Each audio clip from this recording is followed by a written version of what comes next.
Hey guys, welcome back to my channel. आज हम बात करेंगे एक ऐसी पर्सनालिटी के बारे में जिनकी ज़िंदगी का हर पहलू उनकी थेरीज़ का हिस्सा बना। The man who turned his pain into philosophy, his solitude into science and his dreams into direction.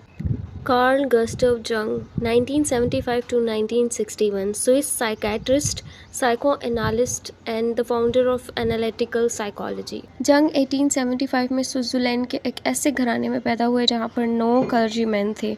एक उनके फादर थे और 9 उनके मामू थे।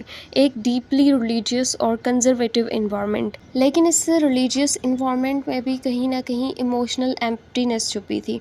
जंग का जो चाइल्डहुड है एक ऐसी कहानी थी जो ग्रीफ, कंफ्यूजन और इमोशनल निगलेक्ट से भरी हुई थी। बचपन से ही उन्होंने बहुत सारी डेथ्स और फ्यूनरल्स देखे अपने घर में। घर के अंदर पेरेंट्स के दरमियान टेंशन और कॉन्फ्लिक्ट देखा, और इस सारे टेंस्ड इन्वायरमेंट में उनके पास कोई इमोशनल सपोर्ट नहीं थी, कोई फ्रेंड नहीं था। बस एक वुडन डॉल थी जिसे वो एटिक में बैठ के कर्व किया करते थे। एक खामोश साथी जिसे वो अपने सारे राज बताते थे। जंग के जो फादर थे वो बहुत ही काइंड और टॉलरेंट पर्सन थे, लेकिन वो वीक भी थे। जंग ने उन्हें कभी भी स्ट्रॉन्ग अथॉरिटी फिगर नहीं समझा या उस नज़र से नहीं देखा। और कभी कभी इनके फादर बहुत ही ज़्यादा मूडी और इरिटेबल हो जाते थे, और जंग को वो इमोशनल स्ट्रेंथ कभी नहीं मिली जो एक बच्चे को चाहिए होती है। अगर हम उनकी मदर की बात करें तो वो बहुत ही ज़्यादा इमोशनली अनस्टेबल थी। अगर मैं बोलूँ कि वो बहुत ज़्यादा अनप्रडिक्टेबल थी तो ज़्यादा बेहतर होगा। कभी कभी वो अपने आप में ही हंसती रहती, खेलती रहती, और कभी कभी अचानक से रोने लग जाती, और उनका जो बिहेवियर था वो इनकोहेरेंट और मम्बलिंग की तरफ चला जाता। जंग के लिए जैसे एक ही जिस्म में 2 लोग रहते थे। और इनकी मदर का जो ये अनप्रडिक्टेबल बिहेवियर था उसने जंग के माइंड में एक फोबिया क्रिएट कर दिया, स्पेशली टूवर्ड्स वुमेन।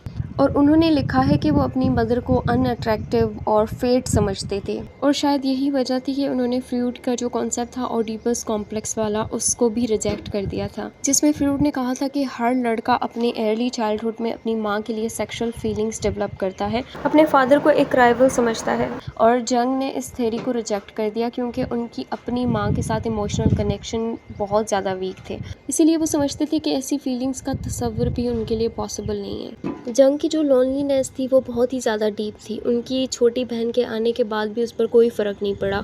वो स्टिल अपने एटिक में रहते, उस वुडन डॉल के साथ बातें करते रहते, एक इमेजिनरी फ्रेंड जिससे वो बहुत ज़्यादा बातें करते थे, जिस पे वो बहुत ज़्यादा ट्रस्ट करते थे। और इनकी ये सब एक्सपीरियंसेस उनके ड्रीम्स, उनकी थेरीज और उनके पूरे साइकोलॉजिकल फ्रेम्स का हिस्सा बने। जब घर का माहौल बहुत ही ज़्यादा अनसेफ हो और इमोशंस को समझने वाला कोई ना हो तो इंसान बाहर की दुनिया से कट कर रह जाता है और अंदर की दुनिया में कहीं खो सा जाता है।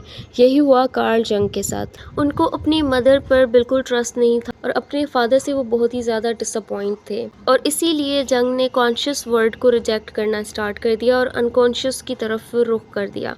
वो दुनिया जो ड्रीम्स, फैंटेसीज और विजन से भरी हुई थी, और यही दुनिया उनके लिए सेफ स्पेस बन गई और उनके लिए उनकी ज़िंदगी की पहचान बन गई। हर प्रॉब्लम का सोल्यूशन वो ख्वाबों में ढूंढते। जब भी लाइफ में कोई कन्फ्यूजन होती, जंग अपनी आंखों को बंद करते और अंदर की दुनिया से जवाब लेते, और इनकी थेरीज भी इसी इनर जर्नी का रिजल्ट है। फ्रूड ने बताया कि जब वो सिर्फ 3 साल के थे तो उन्होंने एक ड्रीम देखा था जिसमें वो एक केव में थे, और एक ड्रीम देखा था जिसमें वो ज़मीन के अंदर जा रहे थे और प्री हिस्टोरिक क्रिएचर्स की बोन्स को निकाल रहे थे। ये सब कुछ इस अनकॉन्शियस की तरफ इंडिकेशन थी जो हर इंसान के बिहेवियर्स के पीछे हिडन है। इसी ऑब्सेशन के चलते उन्होंने अपनी ऑटोबायोग्राफी का नाम रखा memories, dreams and reflections. Freud के लिए जो पर्सनालिटी थ्योरी है कोई एकेडमिक थ्योरी नहीं थी, ये एक पर्सनल कन्फेशन थी। 50 इयर्स की एज में एक लेक्चर के दौरान उन्होंने एक्नॉलेज किया कि उनकी जो थ्योरी थी वो उनकी अपनी ज़िंदगी का रिजल्ट थी। जंग का बचपन इतना आइसोलेटेड था कि दूसरे बच्चे भी उनसे दूर ही रहते। एक बायोग्राफर ने लिखा है कि parents doesn't want their kids to play with that odd boy, जिसके पेरेंट्स भी बहुत ही ज़्यादा अजीब थे। और वो खुद भी लिखते हैं कि उनका दुनिया के साथ जो भी रिश्ता था वो हमेशा से अकेले थे और हमेशा से अकेले, और इसी अकेलेपन ने उनकी थ्योरी को शेप किया। जंग ने इनर डेवलपमेंट में फोकस किया, सेल्फ ग्रोथ पे फोकस की, और वो कहते हैं कि हर इंसान के अंदर एक कंप्लीट यूनिवर्स छुपा है। जहाँ फ्रूड ने इंटरपर्सनल रिलेशनशिप्स की बात करते हैं, वहीं जंग कहते हैं कि सबसे जो गहरी जर्नी है, डीप जर्नी है, वो इंसान के अपने इनर सेल्फ से रिलेटेड है। कार्ल जंग को स्कूल कभी भी नहीं पसंद था। वो सिस्टम, वो स्ट्रिक्ट रूटीन और वो सब्जेक्ट जो उनको नहीं पसंद थे। उनका दिल चाहता था कि वो रिलीजन और फ़िलासफ़ी के बारे में पढ़ें और उन क्वेश्चंस के जवाब ढूंढें जो उनको नहीं पता, जो दुनिया को भी नहीं पता। लेकिन फिर एक अजीब सा ट्विस्ट आया। एक दिन उन्हें फेंटिंग स्पेल्स होने लगे और इस बहाने से उन्होंने स्कूल से 6 महीने का ब्रेक ले लिया और वो इस ब्रेक से बहुत ही ज़्यादा खुश हुए क्योंकि अब उनको वो करने को मिलना था जो वो चाहते थे, सिर्फ पढ़ना अपने तरीके से। मगर जब वो स्कूल वापस गए तो उनकी प्रेजेंस एक डिस्ट्रैक्शन बन गई। बच्चों का ध्यान हमेशा पढ़ाई से ज़्यादा इस बात पर रहता कि कार्ल जंग को फिर कब फेंट होगा। इसी डिस्ट्रैक्शन को दूर करने के लिए टीचर्स ने उनको वापस भेज दिया। फिर एक दिन उन्होंने अपने फादर को कहते हुए सुना कि अगर कार्ल जंग स्कूल नहीं जाएंगे तो वो बड़े होकर क्या करेंगे।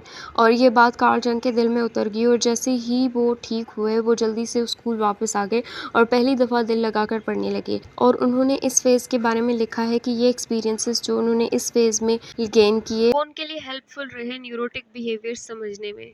और उनको लगता था कि उन्होंने सबकॉन्शियसली अपने लिए ये सिचुएशन क्रिएट की है ताकि वो स्कूल से बच सकें। और जब इस मैनिपुलेशन का एहसास उन्हें हुआ तो वो बहुत ही ज़्यादा शर्मिंदा भी हुए और उनको बहुत ज़्यादा गुस्सा भी आया और फिर उन्होंने मेडिसिन चूज़ की यूनिवर्सिटी ऑफ बैसल से। लेकिन जब सब एक्सपेक्ट कर रहे थे कि वो कन्वेंशनल डॉक्टर बनेंगे तब जंग ने डिसाइड किया कि वो साइकेट्री की तरफ जाएंगे, उस फील्ड की तरफ जिसे लोग उस वक्त बहुत ज़्यादा सीरियस नहीं लेते थे। वो कहते थे कि psychiatry will help me explore dreams and supernatural as well as cult. 90s में उन्होंने ज्यूरिक की एक मेंटल हॉस्पिटल में काम स्टार्ट कर दिया जहां उनके मेंटोर थे यूजल ब्लोला, वही साइकेट्रिस्ट जिन्होंने टर्म स्किज़ोफ्रेनिया कॉइन किया था। लेकिन फिर जिंदगी ने एक और ट्विस्ट लिया। जंग ने शादी कर ली स्विट्जरलैंड की सेकंड रिचेस्ट हैरिस से। फिर उन्होंने हॉस्पिटल में काम करना भी छोड़ दिया। उसके बाद वो कंट्री साइड में घूमते रहते, लेक्चर्स देते, अपनी इंडिपेंडेंट प्रैक्टिस शुरू कर दी उन्होंने उस वक्त। और तब उनका सफ़र एक ट्रेडिशनल डॉक्टर से हटकर एक रेबल थिंकर की तरफ चला गया। फिर 1907 में कार्ल जंग और सिगमंड फ्रॉइड की पहली मुलाकात हुई।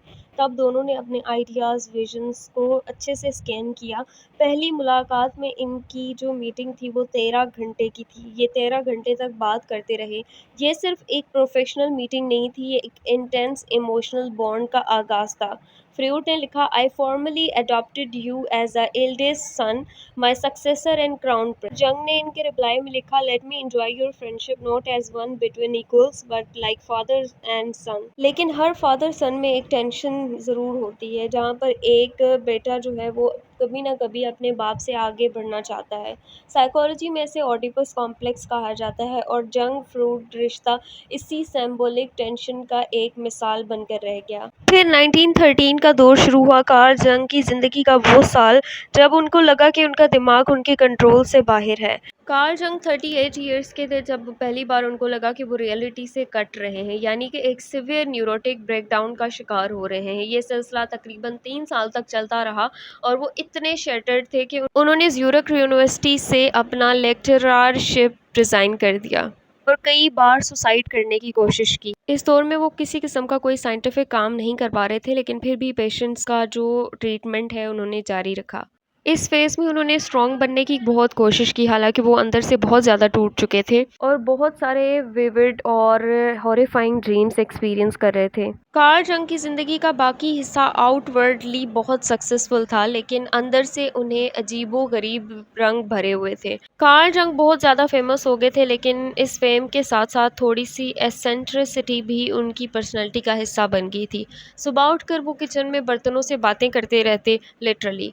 इसके अलावा और एक अजीब सी आदत थी उनकी, जंग को पैसों का बहुत ज़्यादा अननेसेसरी स्ट्रेस रहता था, even though he was actually quite rich. वो अक्सर किताबों के अंदर कैश छुपा देते और फिर एक सीक्रेट कोड बनाते ताकि याद रहे कि किस किताब में पैसे छुपे हैं, लेकिन फिर कोड भूल जाते।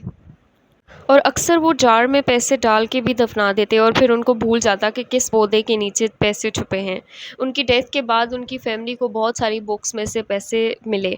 एक और पर्सनालिटी लेयर थी जंग की ज़िंदगी में उनकी फैमिली। जंग और उनकी वाइफ और 3 बेटियों के साथ कोल्ड और फॉर्मल बिहेवियर रखते थे, इमोशनली डिस्टेंट या डीपली इंट्रोस्पेक्टिव। लेकिन इसके बावजूद जंग remained active and creative for almost has entire life 86 years तक।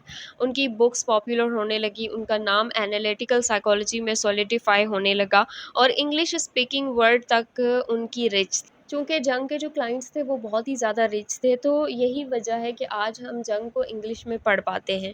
सोचें अगर इंग्लिश में ट्रांसलेट ना हो पाती उनकी थ्योरीज़ और उनके बुक्स, तो आज भी जंग का काम जर्मन तक महदूद रह जाता, लेकिन ऐसा नहीं। Jung, the introverted, eccentric but brilliant man, left a global legacy, एक psychological revolution.